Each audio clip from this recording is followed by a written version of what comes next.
تو اس رحمان کا یہ سب سے عظیم احسان کہ اس نے قرآن سکھایا، اپنے رسول کو سینے میں جمع کیا، پڑھنا آسان بنا دیا، حفظ کرنا آسان بنا دیا، اور اس کا فہم بھی دے دی، تفسیر بھی دے دی،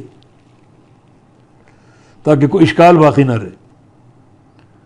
اور پھر رسول نے رحمان کی تعلیم کے بعد لوگوں کو تعلیم دی، صحابہ کو تعلیم دی، اور اللہ نے اس کو انتہائی آسان بنا دیا۔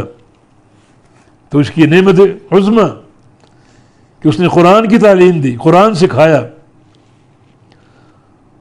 دوسری نعمت خالق الانسان، انسان کو پیدا کیا۔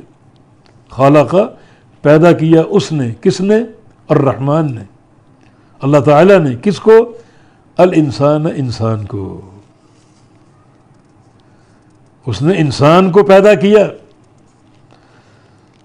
یہ بھی اس کے مخلوقات میں سب سے بڑی مخلوق ہے۔ جیسے قرآن ہے، اس کے کلام میں سب سے بڑا کلام ہے، بہت سی کتابیں اتری، تورات ہے، زبور ہے، انجیل ہے، انبیاء کے صحف ہیں، مگر سب سے بڑا جو کلام الرحمن ہے وہ قرآن ہے۔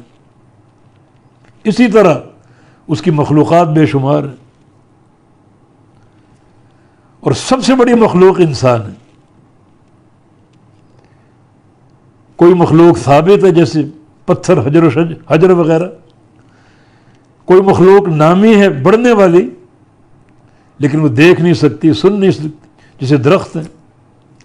کوئی مخلوق نامی تو ہے مگر سنتی بھی اور دیکھتی بھی ہے، جیسے جانور ہیں، گائے بھینسیں ہیں، ان میں بڑھوتری بھی ہے، سننا اور دیکھنا بھی ہے۔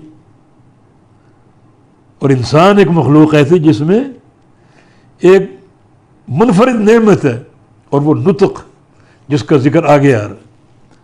علمہ البیان، کہ انسان کو بیان سکھایا، بولنا سکھایا، قوت گویائی عطا فرمائی۔ یہ انسان اشرف المخلوقات۔ تو یہاں جو تین نعمتوں کا ذکر ہے، یہ اپنے اپنے دائرے میں سب سے بڑی نعمتیں۔ اگر کلام کو لیا جائے تو سب سے بڑا کلام قرآن پاک ہے۔ اما بعد فإن احسن الکلام کلام اللہ، کہ سب سے بہترین کلام اللہ کا کلام۔ کلام دنیا میں بے شمار ہوں گے مگر سب سے بہترین کلام اللہ کا کلام۔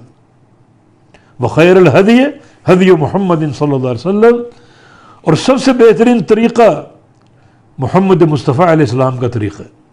طریقے بے شمار ہوں گے، بے شمار قومیں ہیں، بے شمار برادریاں ہیں، بے شمار معاشرے ہیں، سب کے اپنے اپنے طریقے ہوں گے، سب کے اپنے اپنے طریقے ہوں گے، مگر تم یہ بات نوٹ کر لو کہ سب سے بہترین طریقہ، سب سے بہترین سنت محمد مصطفیٰ علیہ السلام کی۔